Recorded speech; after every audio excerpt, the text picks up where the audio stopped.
नमस्कार, आप देख रहे हैं राष्ट्र प्रथम और मैं हूं आपके साथ में शोभित पाठक। न्यूज रूम लाइव में सभी दर्शकों का बहुत बहुत स्वागत है। क्या संघाई में होगी प्रधानमंत्री मोदी और शी जिनपिंग की मुलाकात? चीन विदेश मंत्रालय ने जवाब देने से फिलहाल इनकार कर दिया है और विस्तार से हम दर्शकों के पास चलते हैं इस खबर को लेकर। आपको बता दें कि उज्बेकिस्तान में समरकंद में 15-16 सितंबर को होने वाली शंघाई सहयोग संगठन शिखर बैठक इस क्षेत्रीय संगठन का चेहरा और जो है दायरा दोनों बदल देगी, ये कयास लगाए जा रहे हैं। और इस मीटिंग के साथ एससीओ में हो रही ईरान की एंट्री और डायलॉग पार्टनर के तौर पर 4 अरब देशों समेत 6 देशों के दाखिले से यह दुनिया का सबसे बड़ा क्षेत्रीय सहयोग संगठन बन जाएगा, जिसमें कि पूर्वी एशिया, मध्य एशिया, दक्षिण एशिया और मध्य पूर्व एशिया के देशों की नुमाइंदगी होगी। इस बैठक के लिए नेताओं के पहुंचने का सिलसिला भी शुरू हो गया है और यह बैठक इसलिए भी खास है क्योंकि इस बैठक में प्रधानमंत्री मोदी के साथ ही पाकिस्तान के प्रधानमंत्री और चाइना के कह सकते हैं प्रधानमंत्री शी जिनपिंग की जो यहां पर उपस्थिति होगी वो भी काफी अहम होगी। और इसी मुद्दे पर हम क्या कुछ अपडेट है हम जानेंगे हमारे साथी सहयोगी तुषार के साथ में। तुषार, क्या कुछ अपडेट है इस खबर को लेकर? बिल्कुल शोभित जी, जिस तरह से ये बैठक होने जा रही है, 2 दिन की ये बैठक है 15 और 16 सितंबर को। अब इसमें देखने वाली बात ये होगी, जिस तरह से आपने शुरू में ये सवाल कर दिया था कि ये जो बैठक होने जा रही है इसमें प्रधानमंत्री जो मोदी हैं वो इस बैठक में शामिल होने वाले हैं और साथ ही पाकिस्तान के भी प्रधानमंत्री और चाइना के भी प्रधानमंत्री इसमें शामिल होने वाले हैं। तो ये अब सवालों का जो घेरा है वो खड़ा होता एक तरीके से नजर आ रहा है। तो हम जिस तरह से देख रहे हैं कि जो पाकिस्तान से हमारे जो नाते हैं, संबंध हैं, वो ठीक नहीं चल रहे थे, तो इसमें पाकिस्तान के जो प्रधानमंत्री शामिल होंगे। अब देखने वाली बात यह होगी कि जिस तरह से पाकिस्तान के जो प्रधानमंत्री इसमें शामिल होंगे, किस किस मुद्दों पर वो चर्चा करने वाले हैं पीएम से, और ये भी सवाल उठ रहे हैं। और जिस तरह से आपने देखा था कि पुलवामा में जो अटैक हुआ था उसके मद्देनजर हमारे जो संबंध थे पाकिस्तान के साथ वो खराब होते हुए भी नजर आए थे। तो ये देखने वाली बात होगी, काफी उम्मीदें इस बैठक से लगाई जा रही हैं फिलहाल के लिए। धन्यवाद तुषार। जैसा कि तुषार ने बताया कि पुलवामा अटैक के बाद से जो है भारत और पाकिस्तान की बातचीत फिलहाल बंद थी और उसके बाद ये बैठक हो रही है। कोरोना काल के बाद भी ये बैठक हो रही है, इसलिए बैठक काफी अहम है। इसी मुद्दे पर हम जोड़ेंगे हमारे साथी सहयोगी है मानसी। क्या कुछ अपडेट है, क्योंकि ये बैठक काफी अहम होने वाली है?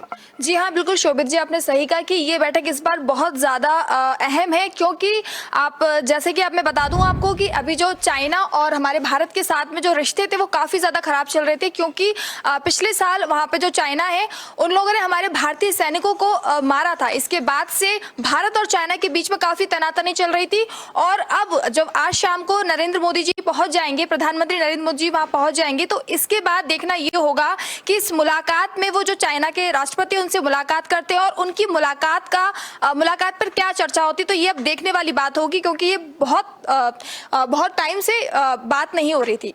चलिए, बहुत बहुत धन्यवाद। तो 2 इस समय पहलू निकल कर आ रहे हैं। एक पहलू पे बात की है हमारे साथी सहयोगी तुषार ने और दूसरा मानसी ने बताया, क्योंकि ये जो दोनों मुद्दे हैं वो भी काफी अहम है। पाकिस्तान का भी मुद्दा था जो पुलवामा अटैक के बाद से भारतीय दल के साथ में, या कह सकते हैं पाकिस्तान भारत के बीच के संबंध में खटास देखी गई और इसके बाद में जो गलवान घाटी में जिस तरह से चाइना की सेना ने जो है कदम आगे बढ़ाए और उसके बाद में भारत ने भी कड़ा संदेश दिखाया और उसके बाद से भी तकरार की स्थिति जो है दोनों देशों के बीच में बनती हुई दिखाई दी थी और इसके बाद में कोरोना काल का भी खंड देखा गया। उसके बाद में यह बैठक नहीं हो पाई थी और अब इतने दिनों के बाद में ये बैठक फिर से हो रही है। इस बैठक भी अहम है क्योंकि इस बैठक में 15 देशों के जो है राजनयिक कह सकते हैं, राजनेता कह सकते हैं, प्रधानमंत्री कह सकते हैं, 15 देशों के जो वरिष्ठ है, जो प्रतिनिधित्व करते हैं 15 देशों का, उन लोगों के शामिल होने की उम्मीद है और वो सिलसिला जो है वो शुरू भी हो गया है। इसी मुद्दे पर हम चलते हैं हमारे नेशनल एडिटर मयूर जानी जी के पास। सर, क्या कुछ कहेंगे? प्रधानमंत्री मोदी जो है आज शाम को पहुंच जाएंगे और इसमें 2 बातें प्रमुख रूप से निकलकर सामने आ रही हैं। एक तो पाकिस्तान और दूसरा चाइना, दोनों के जो है प्रधानमंत्री पाकिस्तान के शहबाज शरीफ और चाइना के शी जिनपिंग जो है वो इस बैठक में शिरकत कर रहे हैं और प्रधानमंत्री मोदी भी पहुंच रहे हैं। हालांकि चाइना की तरफ से बातचीत को लेकर फिलहाल कोई जो है स्पष्ट संदेश देखने को नहीं मिल रहा। क्या कुछ कहेंगे? देखिए, एक तो सबसे पहले ये समझना बहुत ज़रूरी हो जाएगा कि ये है क्या, शंघाई सहयोग जिसको कहते हैं वो है क्या बेसिकली एससीओ। वो एक तरह से आप समझ लीजिए कि जैसे नाटो है, नाटो एक संगठन है उसी का जवाब देने के लिए ये बना हुआ एक संगठन है, ये समझना बहुत ज़रूरी है। तो रक्षा का जब मामला बनता है इस पूरे मध्य पूर्व से लेके दक्षिण एशियाई जो देश जिनमें शामिल होते हैं, तो वहाँ रक्षा पे एक बहुत महत्वपूर्ण मामला हो जाता है। दूसरा जो है आर्थिक मुद्दों को लेकर क्या सहयोग हो सकता है, क्या नहीं हो सकता है, कैसे एक दूसरे का साथ देके इस पूरा ये जो दुनिया का ये क्षेत्र है पूरा, इसको कैसे आगे बढ़ाया जा सकता है। और साथ ही में विदेश नीति को लेकर बहुत सारी महत्वपूर्ण चर्चाएं जो है और निर्णय और नीतियां जो है ये भी इस जो संगठन जो बना है एससीओ, इसकी जब बैठक होती है और अलग अलग मुद्दों पर अलग अलग जगह पे होती है। अब देखेंगे आगे, और तो भी इसी सितंबर में सभी राष्ट्राध्यक्षों की एक और बैठक जो है होने वाली है। तो वो पहले से अब हम जैसे सब लोग जानते हैं, अगर नहीं जानते तो बता दूं मैं कि ये कोई ऐसे तो नहीं होता कि हम बस मीटिंग फिक्स कर दी और शोभित भाई मैं और आप मिल लिए, ऐसा तो नहीं होता। वहाँ पे उससे पहले जो बैकडोर चैनल से और एक पूरा डिप्लोमेटिक तरीका होता है, उस तरीके से एक पूरे संगठन में जितने भी देश शामिल हैं उन सबका एक ढांचा तैयार होता है कि अगर ये बैठक हो रही है तो इस बैठक में कौन कौन से मुद्दे पर चर्चा होगी और कौन कौन से मुद्दे पर नहीं होगी, क्योंकि सहमति भी सबकी होनी जरूरी होती है। हर एक मुद्दे पर हर एक देश अपनी सहमति से या तो चर्चा करना चाहता है या नहीं चाहता है। तो जब वो मेजोरिटी बन जाती है तो उस मुद्दे पर चर्चा बिल्कुल होती है। पर जो प्रमुख मजबूत जो कहते हैं ना कि जो बड़े देश होते हैं, जो प्रभावी देश होते हैं, उनका एक प्रभुत्व छोटे देशों पर हमेशा इन सब पूरी चर्चाओं में इस मामले में रहता है। तो इसमें 3 बहुत बड़े देश हैं, रशिया है, चाइना है और भारत है। ये 3 बड़े देश है इसमें। तो पुतिन और इनकी तो मुलाकात नरेंद्र भाई की तो होने वाली है, ठीक है, ये कहा जा रहा है। और ये हम सब जानते हैं कि यूक्रेन पर रशिया का जो हमला अभी भी चल रहा है, जो अभी भी वो समाप्त नहीं हुआ है, उस घटना के शुरू होने के बाद ये दोनों नेता पहली बार मिलेंगे इस पूरे मामले में। और चाइना के जो राष्ट्र प्रमुख हैं शी जिनपिंग, वो मिलेंगे या नहीं मिलेंगे इस पर अभी चीन की ओर से, चाइना की ओर से कुछ आधिकारिक तौर पर कोई बयान दिया गया नहीं है। अब हमारा और इनका जो है चीन का, वो एक बड़ा संवेदनशील मामला है, क्योंकि वो बिल्कुल हमारी ऊपर है। और हम जानते हैं कि जो टकराव सीमा पर अरुणाचल प्रदेश के ऊपर के हिस्से में जो हम बार बार देखते हैं, डोकलाम हो या अलग अलग 2-3 और भी आसपास के इलाके हैं, तो वहाँ पे अभी खबर आ रही थी कि अतिक्रमण पहले करने की कोशिश की जा रही थी। अभी हमने कुछ दिनों पहले ये खबर भी हमारे सामने आई थी कि वहाँ चीन जो है वो कॉलोनीज बना रहा है, वहाँ डेवलपमेंट कर रहा है, वहाँ इंफ्रास्ट्रक्चर बना रहा है। और उसके बाद ये खबर ये भी आई कि अब दोनों देश को जो सैन्य है वो अपनी तरह से हट रहे हैं वहाँ पे। तो अब ये देखिए, ये पूरा डिप्लोमेटिक होता है पूरा मामला, और इसमें जोश में आके कोई होश खोता नहीं, कभी नहीं खोता है। तो चीन और भारत के बीच में क्या चर्चा होती है, ये इस सहयोग वाली जो बैठक होने जा रही है उसमें देखना बहुत इंटरेस्टिंग रहेगा। और इस जो भी चर्चा इस बैठक में होगी, चाहे वो 2 देश के बड़े लोग जो हैं, प्रमुख लोग मिले या ना मिले, पर उनके विदेश विदेश मंत्रालय के लोग तो बिल्कुल मिलेंगे, वो तो बातें होंगी। पर आगे जो और 15 या ये एक और बैठक अभी जो होने वाली सितंबर में, डेट भूल गया, उसके बाद भी जो मतलब ये लगातार ये बैठकें होने वाली है, शेड्यूल्ड हैं ये। तो उसमें आज इस बैठक में जो चर्चा होने वाली 2 दिन चलेगी, अभी 15, 16, 17 3 दिन का होगा। तो उसमें किस तरह से बात होती है, जो हमारा मुद्दा सबसे पहला तो सरहद वाला होगा, वो स्वाभाविक रूप से होगा कि सरहद का मुद्दा हमारे लिए होगा कि भैया आप वहाँ जो घुस के आ रहे हो, वो आप अब ये गलती मत करो। और इस पर हमारा एक कड़ा रुख विदेश नीति के जरिए हम रखेंगे, वो हमको समझ में आ रहा है। रशिया से क्योंकि हमारा ऑलरेडी एक करार है ही है कि अगर युद्ध की स्थिति खड़ी होती है और अगर एक देश दूसरे को कहता है कि आपको हमारे साथ इस युद्ध में हमारे साथ रहना पड़ेगा, तो वो करार है हमारा, उसके साथ एग्रीमेंट है। तो और चीन भी, पूरी दुनिया जानती है कि ये है। तो इस स्थिति में हमारा आज भी रशिया अच्छा मित्र है। हालांकि हमने हमारी विदेश नीति में बहुत सारे ऐसे कुछ बदलाव किए हैं जिससे चलते जो अमेरिका हमसे दूर रहा करता था, अब वो भी कुछ जो है उनको भी हमारी ज़रूरत महसूस होना शुरू हो गई है। और हमने कुछ दिनों पहले, 1-2 दिन पहले ये भी देखा कि ट्रंप अभी से जो कुछ प्रचार में लगे हुए हैं, तो वो अभी भारत और अमेरिका बहुत अच्छे दोस्त थे, उस तरह का एक नारा लगाते हुए भी देखते हैं। हम लोग ने उस खबर को देखा हुआ था। तो भारत जो है अपना एक जिस तरह से अंगद का पांव जमा था लंका में, उस तरह से अभी देश के अन्य देशों के मुकाबले जो सुपर पावर कंट्रीज है वो तो हम अभी नहीं है, ठीक है, लेकिन हम उस तरफ अपना एक महत्व, अपना एक वजन, अपना कद बढ़ाते जा रहे हैं, ये बिल्कुल हकीकत है। और मैं ये भी बिल्कुल कहना चाहूँगा इस मुद्दे पे कि इस बैठक के बाद भी और भी बहुत सारी बैठक जो है एससीओ की होने वाली है, और इसको नाटो के समकक्ष बनाया जाए हर मुकाबले में, हर तरह से, हर एस्पेक्ट में। ये कोशिश ये सभी देशों की रहने वाली है। अच्छा, एक सवाल मेरा ये निकल कर आ रहा है कि बात हमने कर ली, चाइना की बात की, हमने रसिया की भी बात की, पाकिस्तान इस बैठक में उसकी भी अहम भूमिका होगी, क्योंकि जिस तरीके से पुलवामा अटैक हुआ था, इमरान खान की सरकार थी उस दौरान पे, और इसके बाद सत्ता परिवर्तन भी पाकिस्तान में देखा गया, और भारत के साथ में बातचीत उस पुलवामा अटैक के बाद से नहीं हुई। जिस तरीके से बातचीत का दौर शुरू हुआ था पहले, और पुलवामा के बाद लगभग बंद होता हुआ वो नजर आया, और अभी भी बंद है। इस बैठक में पाकिस्तान के प्रधानमंत्री भी शिरकत कर रहे हैं। आपको लगता है कि मुलाकात के बाद कुछ जो है मायने बदलते हुए नजर आएंगे? देखिए, पाकिस्तान हमारा एकदम बिल्कुल जिससे हमारी सरहद जुड़ती है या बढ़ती है, उस तरह का एक नेबर कंट्री है। और आपने ये भी सही कहा, पुलवामा के बाद जो है उस तरह की वार्ताएं नहीं हो रही, ये भी सही है। लेकिन इसलिए नहीं हो रही क्योंकि पाकिस्तान खुद अपने पचड़ों में इतना उलझा हुआ है कि अब वो किससे बात करें। अब वहाँ कोई स्थायी है नहीं। इमरान खान अपनी कुर्सी बचाते बचाते वो चले गए, उसके बाद ये शहबाज शरीफ साहब आए, लेकिन जब से आए तब से उनकी पनौती बैठी हुई है, ठीक है।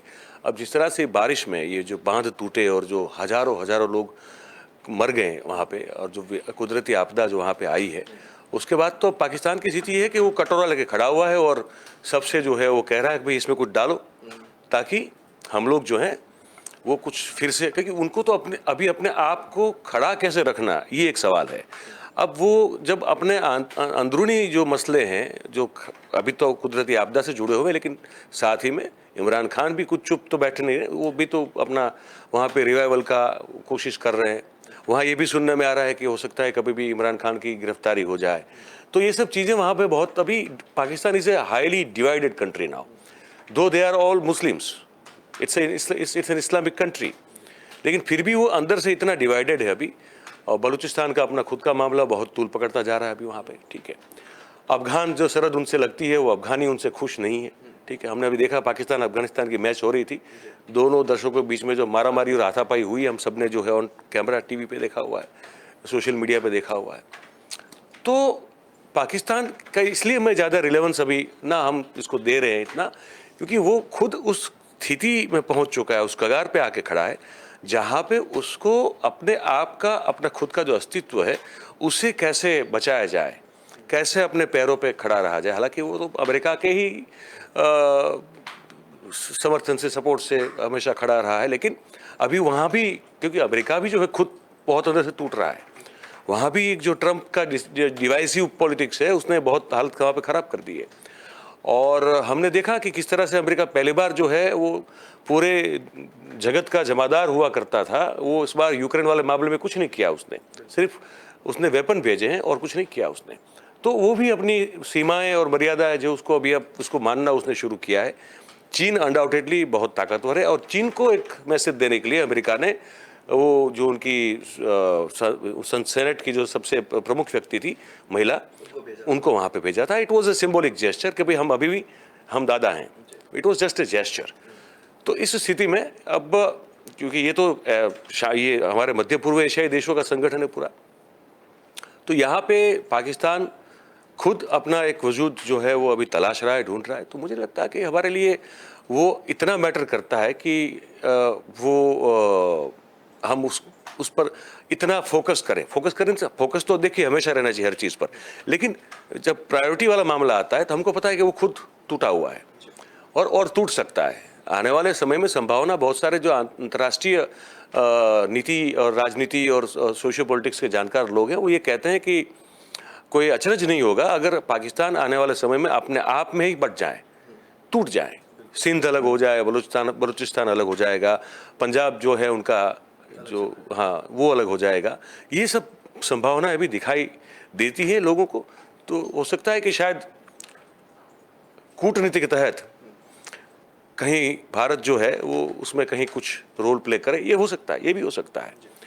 तो उससे ज़्यादा भारत का कोई इंटरेस्ट मुझे लगता नहीं कभी पाकिस्तान में होना चाहिए। हमने उनको सहाय ऑफर की थी, लेकिन तो उसके बाद तो आगे कुछ हुआ नहीं है। तो मुझे लगता है ये 3 देश अभी जो है जो बातचीत करेंगे वो महत्वपूर्ण रहेगा, और पाकिस्तान वहाँ जाएगा, बस मदद मांगेगा कि हमको खड़ा करने में और ठीक होने में आप सहायता कीजिए, उससे ज़्यादा हमको नहीं लगता है। बिल्कुल, अब देखने वाली बात होगी कि क्या कुछ जो है कल के बाद जो दृश्य है वो बदलता हुआ नजर आएगा इस बैठक के बाद। बढ़ते हैं दूसरी खबर की तरफ, और दूसरी बड़ी खबर है उत्तर प्रदेश से, क्योंकि उत्तर प्रदेश में लखीमपुर में 2 सगी नाबालिग दलित बहनों की पेड़ पर लटकती लाश मिलने से हड़कंप मच गया। और उधर इस घटना के बाद यूपी में कानून व्यवस्था पर ही सवाल खड़े हो गए, क्योंकि जिस तरीके से यूपी में कानून व्यवस्था की मजबूती की बात पिछले कुछ दिनों पहले सरकार के द्वारा की गई थी, अब उस पर ही सवाल और प्रश्न चिन्ह खड़ा हो गया है। विस्तार से बढ़ते हैं इस खबर की तरफ। उत्तर प्रदेश के लखीमपुर में 2 सगी नाबालिग दलित बहनों की पेड़ से लटकती लाश मिलने के बाद तनाव का माहौल है, और इस घटना के बाद भारी संख्या में पुलिस बलों की जो है इलाके में तैनाती भी की गई। हालांकि पुलिस अधिकारियों की तरफ से जो है सुबह बयान आया है कि 6 आरोपियों को गिरफ्तार कर लिया गया है, और कार्रवाई की मांग जो है वो धीरे धीरे तेज होती हुई जा रही है, और जो रोष है जनता में इस घटना के बाद वो लगातार बढ़ता हुआ नजर आ रहा है, जिस वजह से पूरे इलाके को छावनी में तब्दील कर दिया गया है। क्या कुछ अपडेट है, तुषार के पास चलेंगे। तुषार, क्या कुछ अपडेट है इस घटना को लेकर अभी तक? बिल्कुल शोभित, जिस तरह से लखीमपुर खीरी से जो मामला सामने आया है, 2 सगी बहनों के शव पेड़ से लटके मिले हैं, उनके साथ दुष्कर्म का मामला सामने आया है। पूरे देश को इस मामले ने शर्मसार करके रख दिया। आपको बता दें कि इस मामले को लेकर योगी सरकार पर सवाल खड़े हो गए हैं। 3 नेताओं के ट्वीट सामने आए हैं। बता दें कि अखिलेश यादव उसमें शामिल हैं, प्रियंका गांधी वाड्रा उसमें शामिल हैं, और मायावती उसमें शामिल है। तीनों ने ट्वीट करके योगी सरकार पर निशाना साधा है। तो बता दें, अखिलेश यादव ने जो हाथरस की बेटी के साथ हत्याकांड का मामला सामने आया था, उसी से उसे जोड़ते हुए उन्होंने ये कहा है कि ये मामला एक बार फिर से रिपीट हो गया है। तो इसी के तर्ज पर मायावती ने कहा है कि आरोपियों का जो खौफ है वो कुछ भी नहीं है, और साथ ही वो बेखौफ होते हुए भी नजर आ रहे हैं। तो योगी सरकार पर, उनकी कानून व्यवस्था पर वो सीधे तौर पर तंज कसती हुई नजर आई। इसी के साथ प्रियंका गांधी वाड्रा ने भी इस पर तंज कसा है, और साथ ही कहा है कि विज्ञापन देने से कानून व्यवस्था ठीक हो जाती है क्या, ये सवाल उन्होंने खड़ा कर दिया है। और आपको बता दें, साथ ही उन्होंने अपने ट्वीट के जरिए लिखा है कि जिस तरह से जो कानून व्यवस्था खराब होती हुई नजर आ रही है, या फिर कह सकते हैं कि जो बेटियों के साथ उनके जो शव हैं वो पेड़ से लटके हुए मिले हैं, प्रियंका गांधी ने इस पर सीधे तौर पर तंज कसा है योगी सरकार पर। बहुत बहुत धन्यवाद इस खबर में हमारे साथ जुड़ने के लिए। तो बड़ी बात निकलकर सामने आ रही है, क्योंकि कुछ दिनों पहले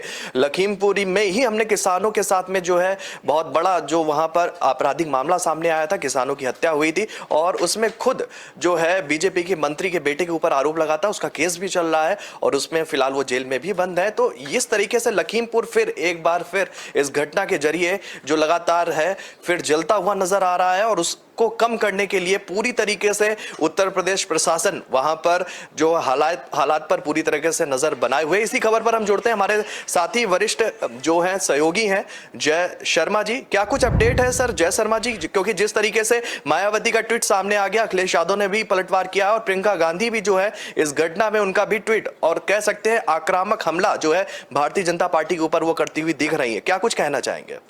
सुमित, सबसे पहले मैं कहना चाहूँगा कि ये घटना पहली नहीं है।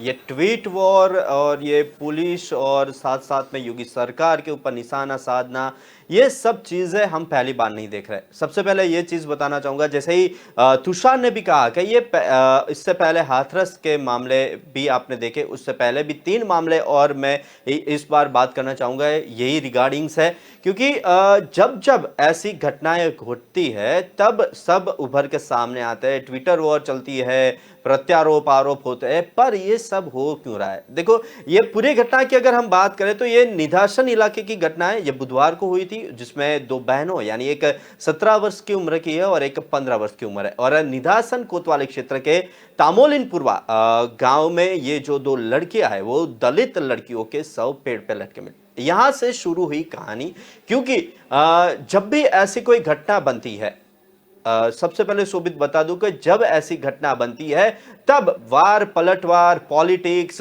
पुलिस प्रशासन, ये सब पे ये सिर्फ और सिर्फ विज्ञापन वाली, जो प्रियंका गांधी ने कहा कि विज्ञापन देने से ये सब केस सॉल्व नहीं होते हैं। क्योंकि आगे भी हमने देखा है कि पिछली जो वारदातें हुई थी हाथरस कांड, उसमें भी आपने देखा कि जैसे ही ये सब पॉलिटिक्स और ये सब आता है तब वो जांच कहां पे पहुंचती है। ये पूरी घटना बुधवार की है। बुधवार शाम करीब 5 बजे ये किशोरियों का पिता जब घर पे नहीं थे तब वो धान काटने गए थे और उनकी पत्नी बीमार थी और ये 2 लड़कियां एक जो थी वो दोनों बाहर बैठी थी और ये बुधवार की शाम को महिला ने अचानक शोर मचाना शुरू किया। उसकी बेटियों को कुछ लोग खींचकर गन्ने के खेत में ले जाते। ये सब घटनाएं घटती है तब दूसरा एक सवाल ये भी हो रहा है सुबित के आजू बाजू में कोई नहीं था, क्योंकि एक ये भी मामला है और एक दूसरा के महिला का शोर सुनकर जब गांव के तमाम लोग खेतों की तरफ जाकर तलाश शुरू कर दी तो महिला ने बताया कि एक बाइक पर सवार होकर 3 लोग आए थे। तो ये सब घटना घटती है तब सामान्य नागरिक जो आजू बाजू के रहने वाले हैं उनको भी ये सब चीजें उनको भी फोकस करनी चाहिए। करीब ये पूरा 45 मिनट बाद गांव के करीब पौने किलोमीटर दूर गन्ने के खेत में लगे खैर के एक छोटे पेड़ पर दुपट्टे से सहारे दोनों लड़कियां लटकती हुई मिली। एक किशोरी के पैर भी जमीन पर लग रहे थे। सूचना पाकर कोतवाल चंद्रभान यादव जो ये पूरा संभाल रहे केस वो भी गांव पहुंचे थे। हालांकि अभी तहरीर नहीं दी है और शव देखकर गांव वालों ने हंगामा भी शुरू किया था और पुलिस प्रशासन और जो हमेशा ये सब जो घटनाएं घटती है तो वो घटना घटनी चालू हो गई। घटना के बाद निधासन में लोगों ने चौराहा जाम कर दिया, पुलिस के खिलाफ प्रदर्शन भी हुए और पुलिस ने भी उन्हें ये सब पूरे घटने के मामले, ये पूरा मामला है उसकी जांच की भी उनको तसल्ली दी।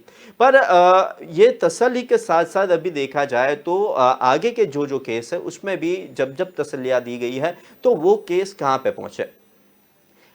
ये सब केस ऐसे हैं सुबित के जिनको फास्ट ट्रैक पे भी चलाना चाहिए। उधर घटना की सूचना पर लखनऊ ने जो लखनऊ के आईजी है उनका लक्ष्मी सिंह भी वहां पे पहुंच गए थे और दोषी जल्द गिरफ्तार किए जाएंगे, ऐसा एडीजी ने कहा। कि प्रदेश के एडीजी जो है वो कानून व्यवस्था प्रशांत कुमार ने ये कहा है कि लखीमपुर खीरी के निशासन इलाके में जो ये घटना घटी है, ये जो घटना घटी है उसकी आईजी रेंज लखनऊ लक्ष्मी सिंह को भी मौके पर भेजा गया था और दोषियों को जल्द गिरफ्तार कर लिया जाएगा, ऐसा उन्होंने कहा है। ये यूपी के लखीमपुर खीरी में ये जो 2 दलित सगी बहनों के शव पेड़ पर लटकते मिलने के बाद उनकी मां ने भी 3 युवक पर हत्या का आरोप लगाया। महिला ने कहा कि 3 लड़के आए और उनकी दोनों बेटियों को घसीट कर वो ले गए थे गन्ने के खेतों में और थोड़े टाइम बाद उनके शव पेड़ से लटकते हुए मिले। अभी ये जो जितनी भी घटनाएं घट रही है और ये घटना निधासन थाना इलाके में थी और तमोलिन गांव की थी और ये संजीव सुमन से भी भीड़ की बहस भी हुई थी और एसपी भी आए थे। पूरा फोर्स, जैसे आपने बताया कि एक वहां पे गांव कम पुलिस स्टेशन जैसा ज्यादा लग रहा था, ऐसा माहौल भी देखा गया। पर ये मृतक लड़कियों की मां ने बताया कि घटना में शामिल आरोपी पड़ोसी गांव के ही थे, यानी आजू बाजू के ही रहने वाले हैं, जिनको ही पता था कि कब कौन कहां कैसे जाएगा। और यही जब ये सब जब हो रहा था तब आक्रोशित जो भीड़ हुई थी उन्होंने यही कहा था कि नेतागिरी मत करो, जिसके बाद लोग और भड़क उठे थे। इस दौरान लोगों से बहस भी हुई पुलिस की और वहां के लोगों की, और जिसका वीडियो भी अब सोशल मीडिया में वायरल हो रहा है। जिस तरीके से अभी हम बात करें तो पीलीभीत में भी 24 घंटे के अंदर ये 2 गैंगरेप की घटना हुई है। पुलिस महकम में भी हड़कंप मच गया है। पहले 16 वर्षीय दलित किशोरी से उसके घर में घुसकर सामूहिक बलात्कार किया जाता है और इसके बाद उस पर डीजल डालकर आग लगा दी जाती है। लड़की को झुलसी हालत में अस्पताल में भी भर्ती कराया जाता है। पुलिस ने 2 लोगों के खिलाफ गैंगरेप सहित कई धाराओं के भी केस दर्ज किए। ऐसी बहुत सारी घटनाएं शोभित सामने आ रही है और एक 25 अगस्त की भी बात करें तो यूपी में मनचलों के हौसले बुलंद होते दिखाई दे रहे हैं, क्योंकि जब 25 अगस्त ऐसे लोग को ना तो समझ की परवाह है ना उसकी बात, क्योंकि ये जो बल पर नाबालिग लड़की से रेप की कोशिश की, हालांकि लड़की के विरोध के कारण उसकी मां मौके पर आ गई और इसके बाद दोनों युवक असलहा लहराते हुए मौके से भाग गए। ऐसी घटना बार बार क्यों घट रही है, वो भी एक सबसे बड़े सोचने की बात है, क्योंकि जिस तरीके से अभी हम बात करें तो पिछले 24 घंटे में ये 3 केसेस और थोड़ा सा पीछे जाए तो हाथरस के बाद 3 जगह पर रेप की घटनाएं हुई। बुलंदशहर में भी रिजवान अहमद वाला केस जो 14 साल की बच्ची पे गैंगरेप हुआ वो भी लदित थी। आजमगढ़ में आजमगढ़ का जो केस था दानिश केस में भी 8 साल की बच्ची पे रेप हुआ और बलरामपुर में भी शाहिद और साहिल ने 22 साल की लड़की से गैंगरेप करके उसे पूरी तरह पीट कर मार दिया। ये सब केसेस आ रहे हैं शोभित, पर इसमें अगर तड़की जाए तो सबसे ज्यादा दलित लड़कियों के ऊपर ऐसे केसेस ज्यादा आ रहे हैं। ये जितने भी मैंने केसेस की बात की शोभित, उसमें सबसे ज्यादा दलित लड़कियां हैं, पर उनको टारगेट क्यों बनाया जा रहा है और ये जितने भी केसेस है उसमें पुलिस कौन सी तह तक जाती है, जिस तरीके से कितने लोगों को अभी पकड़ने की बात हुई है, क्योंकि ये करीबन 22 या 24 घंटे भी हो चुके हैं शोभित। अभी थोड़ी जिस तरीके से पुलिस फोर्स ने कहा है कि तुरंत ही उनको पकड़ लेंगे, तो लगता है कि थोड़ी देर में कुछ बड़ा भी खुलासा सामने आएगा, शाम तक बड़ा खुलासा आएगा, क्योंकि जिस तरीके से प्रजा का आक्रोश देख रहे हैं वहां पे लोगों में भी आक्रोश देखा जा रहा है, तो कड़ी से कड़ी सी सजा भी मिले उसके लिए भी वहां के लोग कह रहे हैं। और शोभित, ये सब केसेस में जिस तरीके से फास्ट ट्रैक केसेस होते हैं, ऐसे केसेस को फास्ट ट्रैक पे भी दिलाया जाए कि जिसके वजह से तुरंत ये जितने भी ये जो कांड जो लोग कर रहे हैं उनको तुरंत से तुरंत पकड़ लिया जाए और उनके ऊपर कड़क कार्रवाई की जाए कि जिसके कारण आगे ऐसी कोई घटना ना बने। जी शोभित, बहुत बहुत धन्यवाद इस खबर में हमारे साथ जुड़ने के लिए। तो जिस तरीके से ये घटना, बड़ी घटना निकलकर उत्तर प्रदेश से सामने आई है, कुछ दिन पहले लखीमपुर में ही किसानों के साथ में जो है बड़ी घटना हुई थी और इसके बाद हाथरस कांड अभी लोग भूल भी नहीं पाए और इतनी बड़ी घटना फिर से लखीमपुर में हुई है। 2 बहनों के साथ में जिस तरीके से बर्बरता की गई है वो अपने आप में ही एक बड़ा सवाल है और इस सवाल को जो है उत्तर प्रदेश पुलिस के द्वारा जो है इस सवाल का जवाब ढूंढने की कोशिश की जा रही। लगातार जिस तरीके से पुलिस प्रशासन जो है इस घटना को लेकर हरकत में आ गया है, एडीजी लॉ एंड ऑर्डर हैं प्रशांत कुमार, उनका भी ट्वीट के जरिए उनकी प्रतिक्रिया आई थी। उन्होंने कहा था किसी भी दोषियों को बख्शा नहीं जाएगा और पुलिस ने लगातार छापेमारी करके 6 जो आरोपी हैं उनको मौके से ही गिरफ्तार कर लिया। ये भी इस खबर से जुड़ी हुई बड़ी खबर है। खैर, बढ़ते हैं तीसरी खबर की तरफ। चिदंबरम का भाजपा पर निशाना, कहा थोक खरीदार एक दिन भारत के करीब सभी विधायकों को खरीद लेंगे। ये बड़ा आरोप जो है पी चिदंबरम ने भारतीय जनता पार्टी पर लगाया। खबर पर विस्तार से आगे बढ़ेंगे। आपको बता दें कि कांग्रेस के वरिष्ठ नेता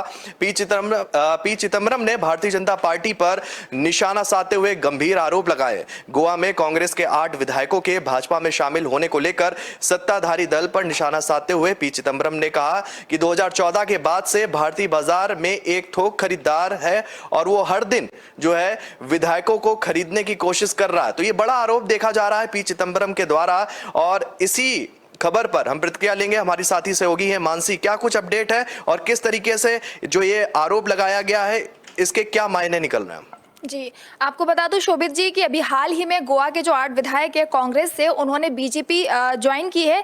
इसके बाद पी चिदंबरम ने एक बीजेपी पर निशाना साधते हुए बहुत ही गंभीर आरोप लगाया। उन्होंने कहा कि भारतीय बाजार में एक ऐसा खरीदार आ गया है जो थोक खरीदार है, जो धीमे धीमे करके एक एक विधायक को खरीद रहा है और इसी के साथ वो मतदाताओं का भी मजाक उड़ा रहा है।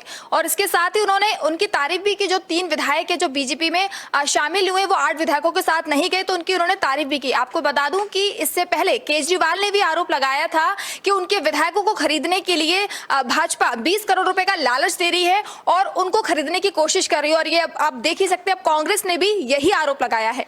चलिए, बहुत बहुत धन्यवाद। जैसा मानसी, लगातार आम आदमी पार्टी के द्वारा भी जो है भारतीय जनता पार्टी पर आरोप लगाया गया और उन्होंने कहा कि भारतीय जनता पार्टी निश्चित ही तौर पर सत्ता पे बैठी हुई, लेकिन सत्ता का वो दुरुपयोग कर रहा है और विधायक जो हैं दूसरे पार्टी, विपक्षी पार्टी या विपक्षी दलों के जो विधायक हैं उनको डराने के लिए ईडी का जो और सीबीआई का डर उनको दिखाया जा रहा है। ये भी आरोप भारतीय जनता पार्टी पर लगते रहे हैं। इसी खबर पर हम जुड़ेंगे, हमारे वरिष्ठ सहयोगी हैं जिगर पांड्या जी। सर, आपसे जानना चाहेंगे कि जिस तरीके से ये जो अभी पी चिदम्बरम कांग्रेस के वरिष्ठ नेता और उनके द्वारा जो है एक बयान सामने आया, बयान के माध्यम से जो है उन्होंने भारतीय जनता पार्टी पर निशाना साधा, क्योंकि कल गोवा में जो हुआ वो सभी ने देखा किस तरीके से 11 जो है कांग्रेस के वरिष्ठ लोग कहेंगे उनमें से 8 ने भारतीय जनता पार्टी का दामन थाम लिया। क्या कुछ कहना चाहेंगे? शोभित, ये जो गोवा से जो कल खबर आई कि 8 विधायक भारतीय जनता पार्टी में जुड़ चुके हैं, कुल 11 थे, अब 3 बचे हैं कांग्रेस के पास। ये गोवा के लिए शायद नया है, गुजरात के लिए हम बात करें, गुजरात की राजनीति के लिए तो कुछ नया नहीं है। 2017 के बाद जो कांग्रेस गुजरात में सत्ता के नज़दीक पहुंच चुकी थी, यानी कि उसका आंकड़ा जो है वो समझो कि सरकार बनाने के नज़दीक पहुंच चुका था, वो आज 22-24 अंक पीछे है, क्योंकि 2017 के बाद आज तक बहुत सारे एमएलए ने, बहुत सारे विधायक ने, बहुत सारे नेता ने, बहुत सारे नगर सेवक ने, बहुत सारे कार्यकर्ताओं ने अपनी ही पार्टी छोड़कर भाजपा का दामन थाम दिया है। अब ये बात गोवा की कल आई, उसके पहले कहीं पे असम से आई थी, उसके पहले मणिपुर से आई थी, उसके पहले समझो अरुणाचल से आई थी। पक्ष कोई भी हो, देखो गोवा से कांग्रेस छोड़कर भाजपा में गए हैं, गुजरात से कांग्रेस छोड़कर भाजपा में गए हैं, कहीं पे कर्नाटका में ऐसा कुछ हुआ है, कहीं कई जगह पे राजस्थान में, लेकिन कहीं पर जब कांग्रेस ही नहीं है, उसका वजूद ही नहीं है, वहाँ पे उसके ही साथी पक्ष जो उनका छेड़ा फाड़ कर कहीं पे और चले गए हैं विपक्ष में, जैसे जनता दल यूनाइटेड, नीतीश कुमार की पार्टी, तो मणिपुर से 6 विधायक चले गए, आसाम से भी चले गए, तो और अरुणाचल प्रदेश से चले गए। तो ये सब कुल मिला के बात वो हो रही है कि चिदम्बरम जी ने जो कहा, एक आरोप लगाया कि एक बहुत बड़ा खरीदार जो है वो बाजार में आ चुका है और राजनीतिक गलियारों से वो सबको खरीद रहा है। अब बात कुल मिला के वो तो है कि कुछ तो कहीं पे होता है जो पैसे से खरीदा जाते है कि नहीं, वो तो एक आरोप है, लेकिन ईडी है, सीबीआई है। देखो एक बात क्लियर है शोभित की, जो सत्ता में बैठा हुआ है या सत्ता का स्वाद जिसने चख लिया है, वो कहीं ना कहीं तो दूध के दूल्हे तो नहीं होते हैं। और ये सबकी पोलम पोल जो है वो सत्ता पक्ष, कोई भी पक्ष हो सत्ता में बैठा है, वो बखूबी जानता है। तो उसके जो तरीके रहते हैं, ईडी है, सीबीआई है, जो विपक्ष अभी बोल रहा है कि ये सब सरकारी मतलब जो है पैरोट है, लेकिन जब आप सत्ता में थे तब क्या था, सीबीआई का दुरुपयोग नहीं होता था। तो बात उतनी है कि आरोप प्रत्यारोप सब कुछ हो जाता है, लेकिन जो आपने 60 साल तक किया है वो आज भाजपा कर रही है, वो भी भाजपा बोल रही है, ऐसा मैं तो बोलता नहीं हूँ। तो बात वो है, चिदम्बरम जी जो आरोप लगा रहे हैं अभी तो कि वो भी नाणा मंत्री रह चुके हैं, गृह मंत्री रह चुके हैं, अभी कांग्रेस टूट रही है, कांग्रेस को बचाने की आवश्यकता है, कैसे बचाया जाए। तो कांग्रेस में जो माइनस पॉइंट जो है, तो बहुत सारे, गुलाम नबी आज़ाद हो या कपिल सिब्बल हो या मनीष तिवारी हो या अलग अलग नेता हो, शशि थरूर हो, G23 के सभी नेता एक ही सुर में बोल रहे हैं कि एक ही परिवार और उसकी चाटुकारी ये जब हो रही है और कांग्रेस राज्यों में टूट रही है, राष्ट्रीय स्तर पे टूट रही है, 2014 के पास उसके पास कोई सत्ता पे पहुंचने का कोई आंकड़ा ही नहीं मिल रहा है। देखो यूपी में एक जगह पे वो सत्ता में थी कई सालों पे, आज डबल डिजिट पे वो नहीं पहुंच पाती है। और मतलब गुजरात में तो अभी कुछ तो वजूद है, ये 150 साल पुरानी पार्टी है, फिर भी देश में आज देखो कांग्रेस की विचारधारा से जुड़े हुए करोड़ों लोग हैं, लेकिन क्यों सत्ता पे नहीं आती है? तो उसके कारण, उसके जो माइनस पॉइंट है वो ढूंढने चाहिए, नहीं कि ये वो अपने जो सत्ता पक्ष पे है उसको आरोप करे कि भाई ये खरीदार आ गए हैं। भाई खरीदार आया हुआ है, वो लोग वहीं पे जा रहे हैं, लेकिन कुछ ना कुछ बोल के जा रहे हैं, उसको भी ध्यान से सुनना चाहिए। जी शोभित। देखिए, तरह का घटनाक्रम हमने देखा गोवा में, उसमें विधायकों की लिस्ट में सबसे बड़ा नाम ही कहेंगे, पूर्व सीएम दिगंबर कामत का भी नाम शामिल है। उन्होंने भी भाजपा का दामन थाम लिया। तो ये अपने आप में एक बड़ा सवाल उठता है कि जिस तरीके से कांग्रेस के वरिष्ठ नेता, छोटा अगर कोई विधायक जाता है तो शायद उतनी पीड़ा नहीं होती होगी, लेकिन जो पिछले 10 सालों से या कई दशक से कांग्रेस का झंडा उठाकर जो है कदम से कदम मिलाकर चलते हुए देखे जा रहे थे, जब उस तरह का कोई वरिष्ठ नेता कांग्रेस को छोड़कर जो है भारतीय जनता पार्टी या किसी अन्य पार्टी का दामन थाम ले, तो निश्चित ही तौर पर कष्ट जरूर होता होगा कांग्रेस को। तो ये आने वाले समय में राजनीति का जो घटनाक्रम बदल रहा है, तो ये अपने आप में एक बड़ी चिंता का भी विषय है, क्योंकि जिस तरीके से विधायकों की खरीद फरोख्त, ये भी एक बड़ा मामला है और इसकी भी जांच होनी चाहिए। क्या वाकई ऐसा हो रहा है? क्योंकि लगातार कोई भी पार्टी हो, चाहे विपक्ष की पार्टी हो, चाहे वो सत्तारूढ़ पार्टी हो, वो लगातार एक दूसरे पर आरोप लगाने में पीछे नहीं हट रहा है। वो यही कह रहे हैं कि विधायकों को खरीद फरोख्त के जरिए जो है खरीदा जा रहा है। तो इस खबर में जुड़ने के लिए जिगर पांड्या जी बहुत बहुत धन्यवाद आपका। हम आगे भी इस खबर पर विस्तार से चर्चा करेंगे। बढ़ते हैं चौथी खबर की तरफ। आदित्य ठाकरे का बड़ा आरोप है कि महाराष्ट्र के हाथ से फॉक्सकॉन ही नहीं, जबकि दवा पार्क परियोजना भी जो है महाराष्ट्र के हाथों से निकल गई है। कल उन्होंने ये बहुत बड़ा बयान दिया है, क्योंकि इस खबर से जुड़ा हुआ रुख भी हमने देखा था, क्योंकि लगातार कल मीडिया में खबर चल रही थी कि प्रधानमंत्री मोदी ने जो है महाराष्ट्र के मुख्यमंत्री से फोन पर बात की और माध्यम जो था, बात का जो विषय था, वो ये दवा कंपनी ही थी।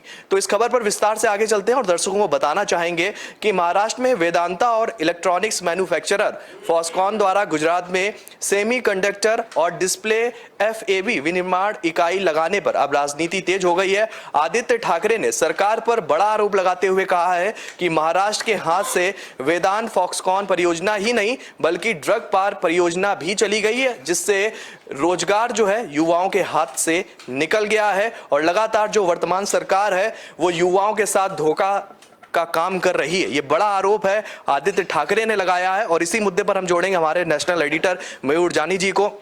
सर, आपसे जानना चाहते हैं कि जिस तरीके से ये परियोजना पहले महाराष्ट्र में होनी थी, एक कंपनी लगनी थी और इसके बाद अब उसको गुजरात शिफ्ट कर दिया गया, क्या कुछ मायने हो सकते हैं इसको गुजरात ले जाने को लेकर? देखिए, अब कहने के लिए तो ये अनिल अग्रवाल साहब जो है वेदांता के, उन्होंने कहा है, जो सीईओ है उनके, उन्होंने कहा है कि भाई ये तो हमारे जो व्यापार की जो रणनीति होती है, जो हमको प्रोफेशनल एजेंसीज जो है वो सर्वे करती है, फिर वो सलाह सूचना देती है, मार्गदर्शन देती है, उसके तहत हमको ये बताया गया कि ये जो उद्योग स्थापित करने जा रहे हैं वो अगर गुजरात में करेंगे तो आपके लिए अच्छा और फायदेमंद रहेगा। तो हम तो उन्हीं की सूचना और उन्हीं के सजेशन को लेकर मानकर गुजरात में हमने शिफ्ट होने का फैसला किया है। अब ये एक बयान है। अब सवाल यहाँ ये पैदा होता है कि अब देखिए, जब ये महाराष्ट्र में निवेश करने की बात सोची गई थी तब तो वहाँ महाअघाड़ी सरकार थी, मतलब कि शिवसेना थी, शिवसेना के साथ कांग्रेस और ये एनसीपी। अब वहाँ शिंदे जो शिवसेना छोड़कर बीजेपी के साथ मिलकर सरकार बना रहे हैं, अब वो सरकार है। इसलिए विपक्ष में अब जो बैठे हैं, शिवसेना हो, एनसीपी हो, सुप्रिया सुले ने भी बहुत बड़ा हमला किया है, उद्धव ने भी निवेदन दिया है, आदित्य ठाकरे की आप बात कर ही रहे थे, इन सब ने अभी जो है हमला बोल दिया। सबके निशाने पर शिंदे हैं। उनका कहना है कि शिंदे की वजह से ये निवेश जो महाराष्ट्र में होना था वो अब नहीं हो रहा है। मुझे लगता है कि इस पूरे प्रकरण में अब ये दर्शकों को बता दें कि ये कंपनी जो है मिलकर सेमीकंडक्टर्स बनाने वाली है और सेमीकंडक्टर्स जो हैं, स्मार्ट ग्लासेस जो हैं और इस तरह के उत्पादन आप अभी तक दुनिया में सिर्फ 3 देशों में होते हैं। तो ये हमारे यहाँ ये जब शुरू होगा तो ये हम चौथे देश बन जाएंगे और उसके फ़ायदे जो है इलेक्ट्रॉनिक और चाहे स्मार्टफोन, हर एक जो भी चीज़ें स्मार्ट हैं उन सब चीज़ों के दाम से लेके उनके परफॉर्मेंस से लेके बहुत उसमें प्रभाव और असर पड़ेगा। तो ये कुछ 1.5 लाख करोड़ रुपए का निवेश अभी, मतलब डॉलर में पकड़ के चलें तो $20 बिलियन के आसपास का वो निवेश अभी शुरुआती तौर पे इस प्रोजेक्ट में करेंगे। उसमें भी फेजेस होते हैं शोभित भाई, ऐसा तो नहीं है कि एक साथ $20 बिलियन डाल दिया आपने, उसमें भी फेज लगते हैं, फेज़ 1, फेज़ 2, फेज़ 3, फेज़ 4, इस तरह के फेजेस बनते हैं। तो ये अब शुरू होने जा रहा है। अब कह रहे हैं कि 15 दिनों के अंदर ही एक ज़मीन जो है उसका भी एक इस जहाँ पे ये प्लांट लगाना होगा, तो गुजरात सरकार वो ज़मीन भी उनको उनके हाथ में दे देगी, उनको सौंप देगी, और फिर जो ग्राउंड ब्रेकिंग सेरेमनी जो होती है, जो भूमि पूजा हम करते हैं, वो सब भी वहाँ 15 दिन के बाद वो कर दिया जाएगा। और हो सके उतनी तेज़ी से वहाँ पे इस पूरे यूनिट की स्थापना से लेके काम जो है वो तेज़ी से आगे बढ़ेगा। पर महाराष्ट्र में इस मुद्दे को लेकर राजनीति अब गर्म होती हुई हम नज़र आ रही, हम देख रहे हैं। और शिंदे को इस पूरे हमले का सामना अकेले अभी करना पड़ा, क्योंकि देखिए भाजपा के कोई नेता बोल नहीं सकते ना इसमें, क्योंकि भाजपा वहाँ भी सत्ता में है पर भाजपा यहाँ भी सत्ता में है। और क्योंकि ये तो नरेंद्र भाई का पेट स्टेट है ना, ये तो होम स्टेट है गुजरात, तो वहाँ जो भी जाएगा उसका कोई विरोध कर नहीं सकता है। तो फडणवीस के लिए थोड़ी मुश्किल वाली सिचुएशन है अभी कि वो क्या जवाब देंगे, इस चीज़ को कैसे डिफेंड करेंगे, कैसे इस मामले में कोई बयान दे सकते हैं। और शिंदे कुछ भी बोलेंगे तो फंसेंगे। तो अब कुछ ऐसी स्थिति वहाँ उनकी बनी हुई है, लेकिन मैं ये मानता हूँ कि हर एक राज्य को अपने भले के लिए सोचना चाहिए, उसमें कोई गलती नहीं है। गुजरात के लिए फ़ायदा ये है कि इतना ये निवेश अगर आता है और ये चीज़ें यहाँ बनती है तो रोज़गार से लेके बहुत सारी चीज़ें इसमें जो है युवाओं को, गुजरात में बहुत सारा टेक्निकल नॉलेज जो रखने वाला या पढ़ाई करने वाला यूथ है, और वो लोग जा रहे हैं, बेंगलोर जा रहे हैं, इधर जा रहे हैं, हैदराबाद सिकंदराबाद जा रहे हैं, कुछ लोग देश छोड़ के भी जा रहे हैं। तो हो सकता है उनको यहाँ पे अच्छी एक अपॉर्चुनिटी मिल जाए, तो और देश के अन्य हिस्सों से भी लोग आ सकते हैं, काम कर सकते हैं, तो कोई इसमें कोई रोक टोक तो है नहीं। पर इस पूरे मामले में जो फंसे हैं वो शिंदे हैं, और इसका जितना भी रस निचोड़ना होगा वो ये एनसीपी और शिवसेना जो है और कांग्रेस जो है वो निकालती रहेगी। देखिए, आदित्य ठाकरे का बयान उस समय आया है जब ये घटनाक्रम देखा गया। आदित्य ठाकरे शिवसेना यूथ विंग के जो है प्रेसिडेंट भी हैं, और उसको लेकर वो लगातार पिछला उनका जो उन्होंने जन रैली को संबोधित किया था उसमें बड़ा हुजूम उनके साथ देखने को मिला था, और उस हुजूम को जोड़कर देखा जा रहा था कि शिवसेना के साथ में भी आज उनका वोट बैंक साथ खड़ा हुआ, और जब चुनाव होंगे तो रिजल्ट सबके सामने होगा। ये खुद आदित्य ठाकरे का स्टेटमेंट था। लेकिन एक सवाल ये निकल कर आता है, जब कोई बड़ी कंपनी महाराष्ट्र में निवेश को तैयार हो जाती है और जब कुछ उसकी पूरी रूपरेखा बन के तैयार हो जाती है कि हाँ अब हमें इस महाराष्ट्र में यहाँ पर अपनी एक औद्योगिक इकाई लगानी है और उसमें निवेश करना है, और निश्चित ही तौर पर कोई बड़ी कंपनी आती है तो सीधा उसका फायदा युवाओं को होता है, क्योंकि रोजगार के माध्यम बनते हैं। तो आपको नहीं लगता कहीं ना कहीं ये राजनीति से प्रेरित है? क्योंकि जिस तरीके से जब सब कुछ फाइनल हो गया था एमवीए सरकार में, और फिर जब शिंदे सरकार बनी तो ये प्रोजेक्ट जो है गुजरात की झोली में डाल दिया गया। नहीं, मैं बिल्कुल मानता हूं कि ये राजनीति से प्रेरित है। ये कहीं पर्दे के पीछे की कोई मिली एक सीधी और स्पष्ट सूचना, आदेश के रूप में मिली सूचना से प्रेरित हो सकता है, ये मैं बिल्कुल मानता हूं। क्योंकि गुजरात में सर चुनाव भी होने वाले हैं, और भारतीय जनता पार्टी इस मुद्दे को भी उठाएगी युवाओं के सामने कि देखिए इतनी बड़ी कंपनी जो है गुजरात में आ रही है, और निश्चित तौर पर कहीं ना कहीं हमारी सरकार जो है वो काम कर रही है। मुद्दा नहीं हो सकता शोभित जी, चुनाव का ऐसा मुद्दा नहीं हो सकता जिसके चलते आप चुनाव में आप जो है वो जीत हासिल करते हैं। हाँ, वन ऑफ दोज पॉइंट्स जो कहते हैं उसमें से एक हो सकता है ये।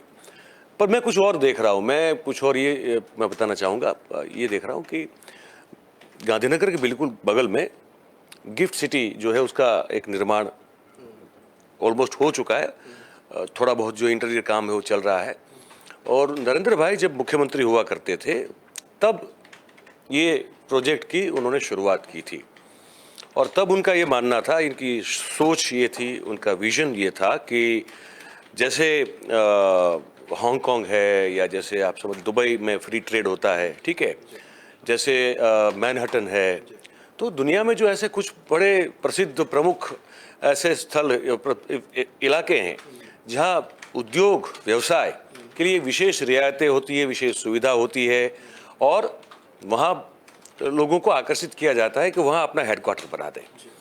अभी हमारे देश में वो जगह जो है वो मुंबई की है। मुंबई नेचुरल वे में देश के ऑलमोस्ट सभी प्रमुख उद्योगों का और प्रमुख व्यापार जो करता है उनका एक हब वहीं होता है। बांद्रा कुर्ला कॉम्प्लेक्स पकड़ लो या आप क्वीन नेकलेस पर मरीन ड्राइव पर हुई जितनी भी बड़ी बड़ी बिल्डिंग और जो पुरानी ऑफिस में जो ये कंपनीज के सब जो हेडक्वार्टर्स बने हुए हैं वो पकड़ लो आप। तो आरबीआई भी वही है। अब हमको जो समझ में आ रहा है ये आ रहा है कि गिफ्ट सिटी में हमने सुना है कि बैंकों को कहा गया है, आरबीआई को भी कहा गया है, इसके हमारे पास साक्ष्य तथ्य नहीं है लेकिन सुना है हमने कई सूत्रों से कि उनको कहा गया है कि आप अपनी हेडक्वार्टर को अब गिफ्ट सिटी में शिफ्ट करने के लिए आप जो है तैयारी शुरू करिए। मतलब ये बड़ा फोर्सफुली कहा गया है। तो हमको सुनने में आया कि शायद आरबीआई भी मूव कर रही है, शायद एसबीआई भी मूव कर रही है, और ये तो एसबीआई से बड़ी बैंक तो इस देश में कोई है ही नहीं। तो उसके साथ साथ बहुत सारे जो ऐसे उद्योग या व्यापार करता जिनका हेडक्वार्टर कहीं और है, तो उनको कहा गया है कि आप गिफ्ट सिटी में आइए, हमने इतना बड़ा इतना शाहकार जो अद्भुत रचा है वो आप ही के तो लिए रचा है। अब तब के मुख्यमंत्री आज प्रधानमंत्री है, तो अब जब कहते हैं तो वो प्यार से ही क्यों ना कहते हो, लेकिन उसमें एक जो वजन होता है ना शोभित भाई, वो वजन कोई उठा नहीं पाता है। तो मुझे लगता है कि ये एक हम देखेंगे 2024 तक। आप अभी मैं आपको कह रहा हूं 2024 तक हम ये देखेंगे कि ये बहुत सारे लोग जो है गिफ्ट सिटी में आ जाएंगे। इनका भी जो मेन हेड ऑफिस बनेगा ये वेदांता फॉक्सकॉन का, आप देख लिया वो भी वहीं बनेगा। तो मुझे लगता है कि इस सोची समझी एक जो नीति है उस पर अमल करवाने की कोशिश के चलते ये वेदांता फॉक्सकॉन जो है उनको कहा गया है कि आप गुजरात में अपना प्रोजेक्ट जो है शुरू कर दीजिए। बहुत बहुत धन्यवाद इस खबर में हमारे साथ जुड़ने के लिए। तो अब देखने वाली बात ये होगी कि आदित्य ठाकरे का ये बयान, ये आरोप जो है उन्होंने कल दिया है, उसका जवाब शिंदे सरकार कैसे देती है। तो आज हमने बात की दिन की 4 बड़ी खबरों के बारे में, जिस पर आज हमारी नजर पूरे दिन बनी रहेगी। फिलहाल न्यूज रूम लाइव में आज के लिए इतना ही। कल हम फिर हाजिर होंगे 12 से 1 बजे के बीच में दिन की 4 बड़ी खबरों के साथ। दर्शकों को बताना चाहेंगे कि अगर वो देश और दुनिया से जुड़ी तमाम खबरों को विस्तार से जानना चाहते हैं तो वो हमारी वेबसाइट www.kalamkartavya.com पर जाकर खबरों को देख सकते हैं। तो फिलहाल मुझे दीजिए इजाजत, तब तक के लिए नमस्कार।